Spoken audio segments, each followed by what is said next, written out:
जी, आज क्या लेके आई हैं? ये नवंबर का महीना है, तो नवंबर के महीने में जो सिख धर्म की नौवीं पातशाही जिसको कहते हैं, यानी नौवें गुरु उनके श्री तेग बहादुर साहब, तो उनका शहीद किए गए थे इस में। तो मैंने सोचा कि उनकी एक जिंदगी पे बनी हुई है डॉक्यूमेंट्री, वो देख लेते हैं और दिखा भी देते हैं। हिंदुस्तान संता महापुरुषां ऋषियां मुनियां ते पीर पैगंबरां दा देश है। मैं हिंदुस्तान दा इतिहास हाँ। मेरे सामने समय ने कई करवटां बदलियां ते मैं उन्हां बदलियां करवटां दे हर पल दा गवाह हाँ। सिख पंथ दे संत सिपाही गुरुआं ते बहादुर ਸਿੰਘਾਂ ਸਿੰਘਣੀਆਂ ਦੀਆਂ ਸੱਚਾਈਆਂ, ਪਰਉਪਕਾਰਾਂ, ਜ਼ਬਰ ਜ਼ੁਲਮ ਵਿਰੁੱਧ ਜੰਗਾਂ, ਧੀਆਂ ਭੈਣਾਂ ਦੀਆਂ ਇੱਜ਼ਤਾਂ ਲਈ ਅਤੇ ਦੇਸ਼ ਧਰਮ ਦੀ ਰੱਖਿਆ ਲਈ ਦਿੱਤੀਆਂ ਲਾਸਾਨੀ ਸ਼ਹਾਦਤਾਂ ਸਦਕੇ ਮੈਨੂੰ ਸਿੱਖੀ ਦਾ ਗੌਰਵਮਈ ਤੇ ਸੁਨਹਿਰੀ ਇਤਿਹਾਸ ਦਾ ਮਾਣ ਪ੍ਰਾਪਤ ਹੈ। ਜਦੋਂ ਹਿੰਦੁਸਤਾਨ ਵਿੱਚ ਮੁਗਲ ਸਰਕਾਰ ਵੱਲੋਂ ਹਿੰਦੁਸਤਾਨੀ ਲੋਕਾਂ ਤੇ ਜ਼ੁਲਮ ਤੇ ਅਤਿਆਚਾਰ ਕੀਤੇ ਜਾ ਰਹੇ ਸਨ, ਬਾਦਸ਼ਾਹ ਔਰੰਗਜ਼ੇਬ ਦੇ ਹੁਕਮਾਂ ਤੇ ਲੋਕਾਂ ਨੂੰ ਅਤੇ ਧਰਮ ਨੂੰ ਮਿਥਿਆ ਤੇ ਮਧੋਲਿਆ ਜਾ ਰਿਹਾ ਸੀ, ਉਸ ਸਮੇਂ ਕਮਜ਼ੋਰ ਤੇ ਮੁਰਦਾ ਹੋ ਚੁੱਕੀ ਭਾਰਤੀ ਕੌਮ ਨੂੰ ਬਲਵਾਨ ਕਰਨ ਲਈ ਅਤੇ ਧਰਮ ਦੀ ਰੱਖਿਆ ਲਈ ਪ੍ਰਤੀਪਾਲਕ ਪਰਮਾਤਮਾ ਵੱਲੋਂ ਭੇਜੀ ਹੋਈ ਨੂਰਾਨੀ ਰੂਹ ਸਾਹਿਬ ਸ਼੍ਰੀ ਗੁਰੂ ਤੇਗ ਬਹਾਦਰ ਜੀ ਨੇ ਹਿੰਦ ਦੀ ਚਾਦਰ ਬਣ ਕੇ ਆਪਣੀ ਸ਼ਹਾਦਤ ਦਿੱਤੀ। ਅੱਜ ਮੈਂ ਆਪਣੀ ਕਿਤਾਬ ਵਿੱਚ ਸੁਨਹਿਰੀ ਅੱਖਰਾਂ ਨਾਲ ਦਰਜ ਗੁਰੂ ਤੇਗ ਬਹਾਦਰ ਜੀ ਦੀ ਲਾਸਾਨੀ ਸ਼ਹਾਦਤ ਦਾ ਪੰਨਾ ਖੋਲਣ ਜਾ ਰਿਹਾ ਹਾਂ, ਜਿਸ ਦਾ ਦ੍ਰਿਸ਼ ਮੇਰੇ ਸਾਹਮਣੇ ਘੁੰਮ ਰਿਹਾ ਹੈ। शहनशाह आलम दा फरमान, गैर मुसलमानों नू जजिया देना पएगा। हिंदू तीरथ स्थानां ते जान वाले यात्रियां नू कर देना पएगा। इन्हां हुक्मां दी कुताही करन वाले वड्डी सजा दे भागीदार होणगे भाईओ। हाँ ते वजीर आला, हिंदुस्तानी लोकां उपर मुहिम शुरू होई कि नहीं? शुरू की गई है हुजूर आला। काजियां ते मुलाणियां नू पूरे अख्तियार दे दिते गए ने। सुनो, वड्डा हमला कश्मीर तो शुरू करो। कश्मीर तो क्यों हुजूर? कश्मीर विच विद्वान पंडितां दी गिनती बहुत है। जो विद्वान पंडित साडा दीन कबूल कर लैण तां इह बहुत चंगा होवेगा। हुजूर, इस काम लई कश्मीर दा कोई सख्त हाकम थाप दिता जावे। शेर अफगान खान नू कश्मीर दा हाकम थाप दिओ, सब ठीक। इस तरह शेर अफगान खान नू कश्मीर दा हाकम थाप दिता गया। कश्मीर विच पंडितां ते असह ते अकह जुल्म करने शुरू कर दिते। हुजूर असी तुहाडी प्रजा हां, साडे ऊपर रहम करो। रहम करो, रहम करो, हुजूर रहम करो। हुक्म शहनशाह हिंद दा, जनेऊ भी रोज टुटणगे ते सख्ती भी होर वधेगी। बादशाह सलामत औरंगजेब दा ख्वाब है कि इत्थे इक्को मजहब होवेगा। जे सख्ती तो बचना चाहते हो तां दो ही रस्ते हन, धर्म बदली करो या मौत कबूल करो। हुजूर, सानू फैसला करन लई कुछ समा मोहलत दे दियो हुजूर। साडा फैसला अंतम है ते तुहाडा भी अंतम होना चाहिदा है। ठीक है, ठीक है। हुजूर दा इकबाल बुलंद रहे।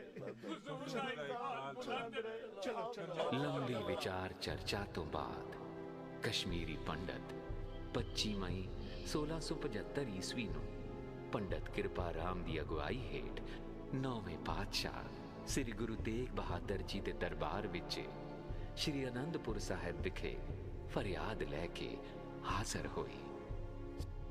ਸੱਚੇ ਪਾਤਸ਼ਾਹ, ਅਸੀਂ ਕਸ਼ਮੀਰੀ ਪੰਡਤ ਗੁਰੂ ਨਾਨਕ ਦੇ ਘਰ ਆਪ ਜੀ ਦੇ ਚਰਨਾਂ ਵਿੱਚ ਫਰਿਆਦ ਲੈ ਕੇ ਆਇਆ। ਸਾਡਾ ਧਰਮ ਘੋਰ ਸੰਕਟ 'ਚ ਹੈ। ਸਾਨੂੰ ਕਸ਼ਮੀਰ ਦੇ ਪੰਡਤਾਂ ਨੂੰ ਤਲਵਾਰ ਦੇ ਜ਼ੋਰ ਨਾਲ ਦਬਾਇਆ ਜਾ ਰਿਹਾ ਹੈ ਤੇ ਰੋਜ਼ ਜਬਰੀ ਸਾਡੇ ਜੰਝੂ ਉਤਾਰੇ ਜਾ ਰਹੇ ਹਨ। ਗਰੀਬ ਨਵਾਜ਼ ਜੀਓ, ਸਾਨੂੰ ਆਪ ਜੀ ਦਾ ਹੀ ਓਟ ਆਸਰਾ ਹੈ। ਗੁਰੂ ਨਾਨਕ ਦਾ ਘਰ ਨਿਮਾਣਿਆਂ ਦਾ ਮਾਣ ਤੇ ਨਿਤਾਣਿਆਂ ਦਾ ਤਾਣ ਹੈ। ਸੱਚੇ ਪਾਤਸ਼ਾਹ, ਇਸ ਜ਼ੁਲਮ ਤੇ ਅਤਿਆਚਾਰ ਦੀ ਹਨੇਰੀ ਨੂੰ ਤੁਸੀਂ ਹੀ ਠੱਲ ਸਕਦੇ ਹੋ। ਸਤਿਗੁਰੂ ਜੀ, ਜੇ ਤੁਸੀਂ ਸਾਡੀ ਬਾਂਹ ਨਾ ਫੜੀ ਤੇ ਆਉਣ ਵਾਲੇ ਸਮਿਆਂ ਵਿੱਚ ਸੰਸਾਰ ਉੱਤੇ ਸਾਡਾ ਧਰਮ ਹੀ ਖਤਮ ਹੋ ਜਾਏਗਾ। ਸਾਰੇ ਕਸ਼ਮੀਰੀ ਪੰਡਤ ਭੁੱਬਾਂ ਮਾਰ ਕੇ ਰੋ ਰਹੇ ਸਨ। ਇੰਨੇ ਨੂੰ ਬਾਲ ਉਮਰ ਵਿੱਚ ਗੁਰੂ ਗੋਬਿੰਦ ਸਿੰਘ ਜੀ ਦਰਬਾਰ ਵਿੱਚ ਆ ਗਏ ਤੇ ਪਿਤਾ ਜੀ ਨੂੰ ਪੁੱਛਿਆ ਕਿ ਇਹਨਾਂ ਦੁਖਿਆਰਿਆਂ ਦੀਆਂ ਅੱਖਾਂ ਵਿੱਚ ਹੰਝੂ ਕਿਉਂ ਹਨ। ਗੁਰੂ ਸਾਹਿਬ ਨੇ ਕਿਹਾ, ਪੁੱਤਰ ਜੀ, ਕਮਜ਼ੋਰ ਤੇ ਮੁਰਦਾ ਹੋ ਚੁੱਕੀ ਭਾਰਤੀ ਕੌਮ ਨੂੰ ਮੁੜ ਜਿਉਂਦਾ ਕਰਨ ਲਈ ਨਰੋਏ ਖੂਨ ਦੀ ਲੋੜ ਹੈ ਤੇ ਹੁਣ ਕਿਸੇ ਮਹਾਨ ਪੁਰਸ਼ ਦੀ ਮਹਾਨ ਕੁਰਬਾਨੀ ਹੀ ਇਸ ਕੌਮ ਨੂੰ ਨਵੀਂ ਜ਼ਿੰਦਗੀ ਦੇ ਸਕਦੀ ਹੈ। ਗੁਰੂ ਸਾਹਿਬ ਜੀ ਦਾ ਜਵਾਬ ਸੁਣ ਕੇ ਦਸ਼ਮੇਸ਼ ਪਿਤਾ ਜੀ ਨੇ ਜੋ ਕਿਹਾ, ਉਸ ਦੀ ਮਿਸਾਲ ਦੁਨੀਆ ਤੇ ਮੇਰੀ ਕਿਤਾਬ ਵਿੱਚ ਕਿਤੇ ਹੋਰ ਦਰਜ ਨਹੀਂ ਹੋਈ। ਬਾਲ ਉਮਰ ਵਿੱਚ ਗੁਰੂ ਗੋਬਿੰਦ ਸਿੰਘ ਜੀ ਕਹਿਣ ਲੱਗੇ, ਗੁਰੂਦੇਵ ਪਿਤਾ ਜੀਓ, ਆਪ ਜੀ ਤੋਂ ਵੱਡਾ ਮਹਾਪੁਰਸ਼ ਕੌਣ ਹੋ ਸਕਦਾ ਹੈ। ਗੁਰੂ ਤੇਗ ਬਹਾਦਰ ਸਾਹਿਬ ਆਪਣੇ ਬੇਟੇ ਦਾ ਜਵਾਬ ਸੁਣ ਕੇ ਗਦ-ਗਦ ਹੋ ਗਏ ਤੇ ਸਤਿਗੁਰਾਂ ਨੇ ਕਸ਼ਮੀਰੀ ਪੰਡਤਾਂ ਨੂੰ ਹੌਸਲਾ ਦਿੰਦੇ ਹੋਏ ਕਿਹਾ, ਜਾਓ ਤੇ ਜਾ ਕੇ ਹਾਕਮਾਂ ਨੂੰ ਕਹਿ ਦਿਓ, ਜੇਕਰ ਤੁਸੀਂ ਸਾਡੇ ਗੁਰੂ ਸ਼੍ਰੀ ਗੁਰੂ ਤੇਗ ਬਹਾਦਰ ਜੀ ਦਾ ਧਰਮ ਬਦਲੀ ਕਰਵਾ ਲਵੋ ਤਾਂ ਅਸੀਂ ਸਾਰੇ ਆਪਣੇ ਆਪ ਹੀ ਮੰਨ ਲਵਾਂਗੇ।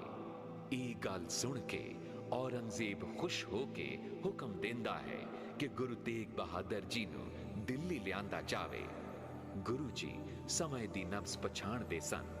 ਸਾਹਿਬਜ਼ਾਦੇ ਗੁਰੂ ਗੋਬਿੰਦ ਸਿੰਘ ਜੀ ਨੂੰ ਗੁਰਤਾ ਗੱਦੀ ਦੀ ਜ਼ਿੰਮੇਦਾਰੀ ਦੇ ਕੇ ਅਨੰਦਪੁਰ ਸਾਹਿਬ ਤੋਂ ਰੋਪੜ, ਸੈਫਾਬਾਦ, ਸਮਾਣਾ, ਸੰਦੋਰਾ ਤੇ ਪਲਵਲ ਹੁੰਦੇ ਹੋਏ ਆਗਰੇ ਪਹੁੰਚੇ। ਗੁਰੂ ਜੀ ਆਗਰੇ ਪਹੁੰਚੇ ਸਨ ਕਿ ਮੁਗਲ ਫੌਜਾਂ ਨੇ ਉਹਨਾਂ ਨੂੰ ਸਿੱਖਾਂ ਸਮੇਤ ਆਪਣੀ ਨਿਗਰਾਨੀ ਹੇਠ ਦਿੱਲੀ ਲੈ ਆਂਦਾ। ਓਏ ਸੁਣਿਆ ਕਿ ਔਰੰਗਜ਼ੇਬ ਦੇ ਹੁਕਮ ਨਾਲ ਸ੍ਰੀ ਗੁਰੂ ਤੇਗ ਬਹਾਦਰ ਜੀ ਨੂੰ ਦਿੱਲੀ ਲਿਆਂਦਾ ਗਿਆ ਹੈ। ਓਏ ਹਨੀਰ ਸਾਈਂ ਦਾ ਇਸ ਜ਼ਾਲਮ ਤੋਂ ਭਲੇ ਦੀ ਆਸ ਨਹੀਂ ਹੈ। ਉਹ ਭਾਈ, ਜੋ ਜ਼ਾਲਮ ਆਪਣੇ ਪਿਤਾ ਤੇ ਭਰਾ ਦਾ ਸੱਕਾ ਨਹੀਂ, ਉਹ ਕਿਸੇ ਦਾ ਕੀ ਹੋਵੇਗਾ। ਓਏ, ਇਹ ਆਪਣੇ ਦੀਨ ਦੇ ਪ੍ਰਚਾਰ ਲਈ ਸਭਨਾਂ ਤੇ ਜ਼ੁਲਮ ਕਰ ਰਿਹਾ ਹੈ। ਓਏ ਦੀਨ ਦਾ ਪ੍ਰਚਾਰ ਨਹੀਂ, ਆਪਣੇ ਔਗਣਾਂ ਤੇ ਜ਼ੁਲਮਾਂ ਨੂੰ ਛੁਪਾਉਣਾ ਚਾਹੁੰਦਾ ਹੈ। ਵੱਡਾ ਧਰਮੀ ਵੀ ਬਣਨਾ ਚਾਹੁੰਦਾ ਹੈ। ਕਹਿੰਦੇ ਨੇ ਗੁਰੂ ਜੀ ਤੇ ਉਹਨਾਂ ਦੇ ਸਾਥੀ 3 ਸਿੱਖਾਂ ਨੂੰ ਇੱਕ ਸੁੰਨੀ ਹਵੇਲੀ ਵਿੱਚ ਰੱਖਿਆ ਗਿਆ ਹੈ। ਓਏ ਭੱਲਿਓ, ਜਿੱਥੇ ਜਾਏ ਬਹੇ ਮੇਰਾ ਸਤਿਗੁਰੂ, ਸੋ ਥਾਨ ਸੁਹਾਵਾ ਰਾਮ ਰਾਜੇ। ਉਹ ਥਾਂ ਹੁਣ ਸੁਹਾਵਾ ਹੋ ਗਿਆ ਹੈ। ਓਏ ਬਰਾਵੋ, ਓਏ ਮੈਂ ਤਾਂ ਸੁਣਿਆ ਹੈ ਕਿ ਗੁਰੂ ਜੀ ਨੂੰ ਤਸੀਹੇ ਦੇਣ ਲਈ ਇੱਕ ਪਿੰਜਰੇ ਵਿੱਚ ਕੈਦ ਕੀਤਾ ਗਿਆ ਹੈ। ਉੱਥੇ ਨਾ ਤੇ ਉਹ ਸਿੱਧੇ ਖੜ ਸਕਦੇ ਨੇ ਤੇ ਨਾ ਹੀ ਬਹਿ ਸਕਦੇ ਨੇ। ਸੱਚੇ ਪਾਤਸ਼ਾਹ, ਮੇਰੇ ਕੰਨ ਕੀ ਸੁਣ ਰਹੇ ਨੇ? ਓਏ ਗੁਰੂ ਪਿਆਰਿਓ, ਕੁਝ ਸੁਣਿਆ? ਨਹੀਂ। ਓ ਚਲੋ ਚਲੀਏ, ਚਾਂਦਨੀ ਚੌਕ ਵਿੱਚ ਭਾਲਾ ਵਾਪਰਨ ਲੱਗਾ ਹੈ। ਚਲੋ।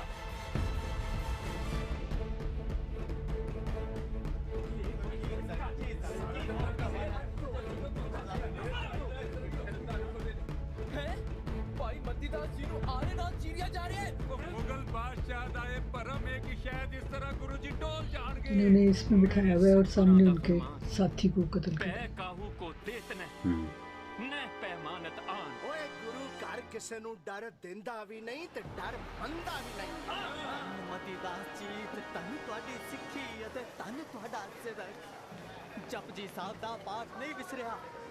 ਵੇਖੋ ਓਏ ਵੇਖੋ ਦੋ ਟੋਟੇ ਹੋਇਆ ਧੜ ਵੀ ਆਵਾਜ਼ ਦੇ ਰਿਹਾ ਏ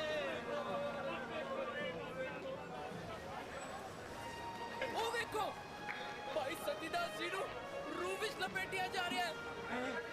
ਉਹ ਭਾਈ ਮਤੀਦਾਸ ਜੀ ਤੇ ਭਾਈ ਸਤੀਦਾਸ ਜੀ ਸਕੇ ਭਰਾ ਹਨ।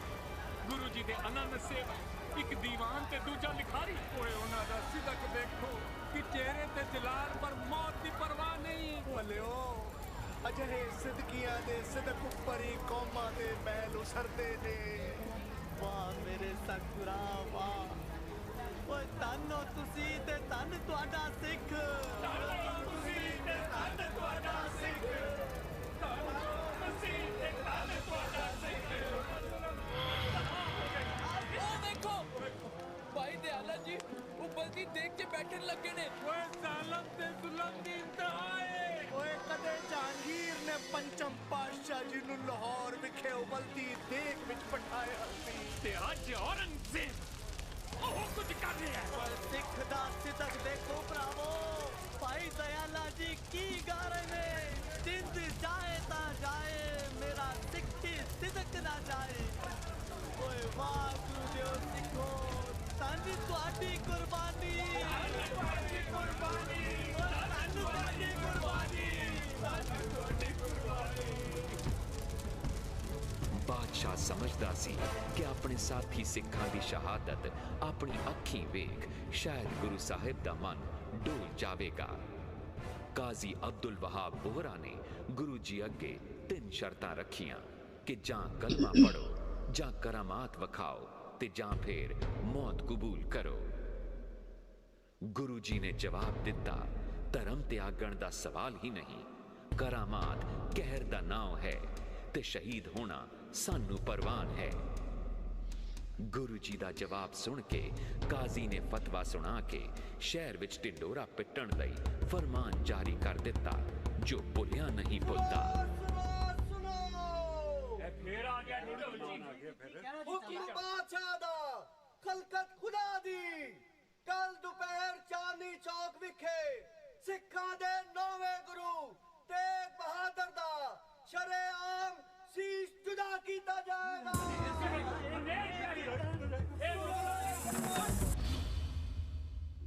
ਤੇ ਇਸ ਤਰ੍ਹਾਂ 11 ਨਵੰਬਰ 1675 ਈਸਵੀ ਨੂੰ ਵੀਰਵਾਰ ਵਾਲੇ ਦਿਨ ਸਵੇਰੇ 10 ਵਜੇ ਹਿੰਦੁਸਤਾਨੀ ਲੋਕਾਂ ਨੂੰ ਜ਼ਾਲਮ ਹੁਕੂਮਤ ਦੇ ਪੰਜੇ ਚੋਂ ਕੱਢਣ ਲਈ ਗੁਰੂ ਤੇਗ ਬਹਾਦਰ ਜੀ ਨੇ ਹਿੰਦ ਦੀ ਚਾਦਰ ਬਣ ਕੇ ਧਰਮ ਦੀ ਰੱਖਿਆ ਕੀਤੀ।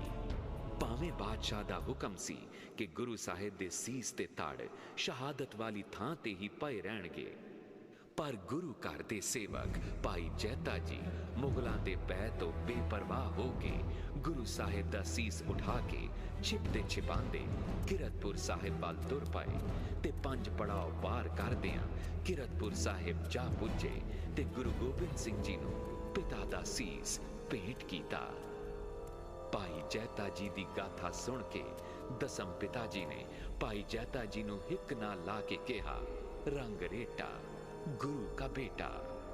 ਦੂਜੇ ਪਾਸੇ ਦਿੱਲੀ ਦੇ ਸ਼ਾਹੀ ਠੇਕੇਦਾਰ ਤੇ ਗੁਰੂ ਘਰ ਦੇ ਸੇਵਕ ਭਾਈ ਲੱਖੀ ਸ਼ਾਹ ਵਣਜਾਰਾ ਆਪਣੇ ਸਾਥੀਆਂ ਦੀ ਮਦਦ ਨਾਲ ਗੁਰੂ ਸਾਹਿਬ ਜੀ ਦੇ ਧੜ ਨੂੰ ਆਪਣੇ ਰੂਹ ਦੇ ਗੱਡੇ 'ਚ ਲੁਕੋ ਕੇ ਪਿੰਡ ਰਾਏ ਸੀਨਾ ਦੇ ਰਕਾਬਗੰਜ ਮੁਹੱਲੇ ਵਿੱਚ ਆਪਣੇ ਘਰ ਲੈ ਗਏ, ਜਿੱਥੇ ਰਾਤ ਟਲੀ ਆਪਣੇ ਘਰ ਵਿੱਚ ਚਿਖਾ ਬਣਾ ਕੇ ਘਰ ਨੂੰ ਹੀ ਅੱਗ ਲਗਾ ਕੇ ਗੁਰੂ ਸਾਹਿਬ ਦੇ ਧੜ ਦਾ ਸੰਸਕਾਰ ਕੀਤਾ।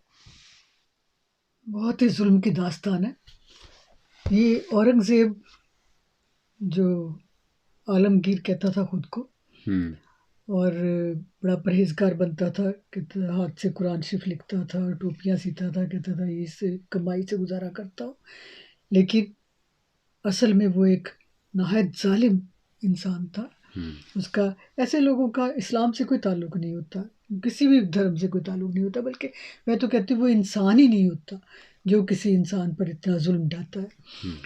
तो सबसे पहले तो उसने तख्त लेने के लिए, हालांकि वो वलीअहद नहीं था उस वक्त, शाहजहां का वलीअहद जो था वो दारा शिकोह था, तो उसने दारा शिकोह को धोखा दे के पहले अपने बाप को और अपनी बहन जहारा को कैद में रखा और अपने तीनों भाइयों को यानी मुराद को, शुजा को और दारा शिको को कत्ल किया।